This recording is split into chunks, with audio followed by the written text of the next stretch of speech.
My mother was one of the most competent women you could ever meet. But the day she got her first freezer, her egg turned to mush. And this is a poem about my mum's catering habits after buying the freezer. It's called Pies.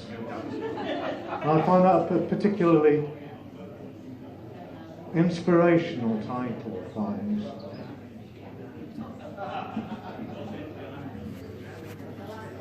My mother was practical. Nothing seemed to fluster her. By the time I came home from football looking like a mud wrestler, and she hosed me down in the back garden. But the day she got a freezer coddled her mind. She embarked on a frenzy of baking.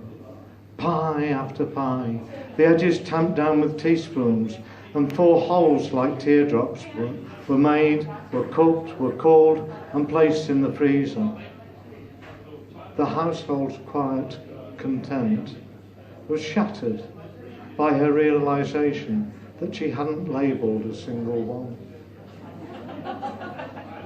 For months on end we had surprise pie. And she'd say to me, John, take a bite of this so as to know whether to make custard or gravy.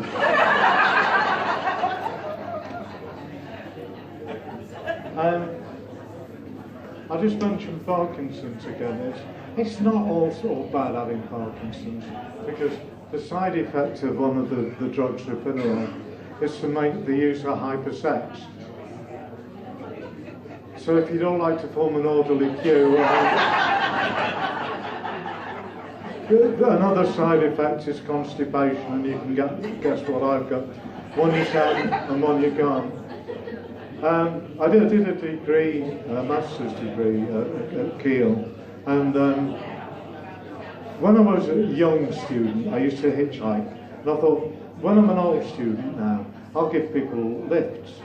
And I gave lifts to some people, and this lad said, are you sure you should be giving strangers lifts? I mean, you're not exactly in the second flush of youth, let alone the first. And I said, yeah, I don't mind. And he said, well, for a start, I could be a serial killer. And I said, statistically, it says that it's highly unlikely that there'll be 2 of us in the same car together.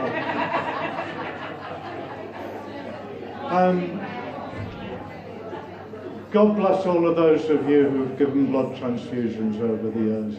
They keep me alive. And so the comments I've read on Facebook have brought me to tears at times, and I think that spelling is disgraceful. This one's it's called transformation. It's about how boring having a blood transfusion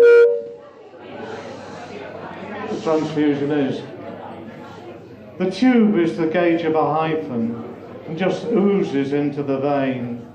Nothing seems to happen. The bag becomes the measure of time. You guess its size. Try to work out the coefficient between millimetre and millilitre.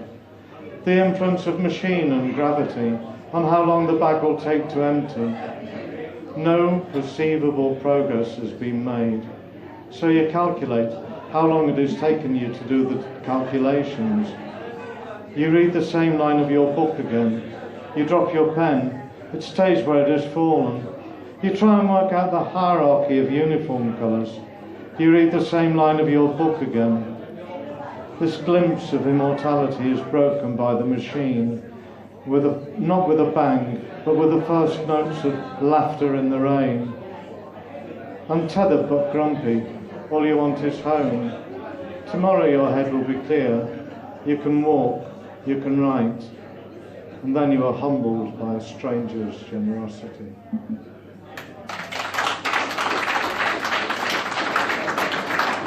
I'll give you one about a bacon sandwich.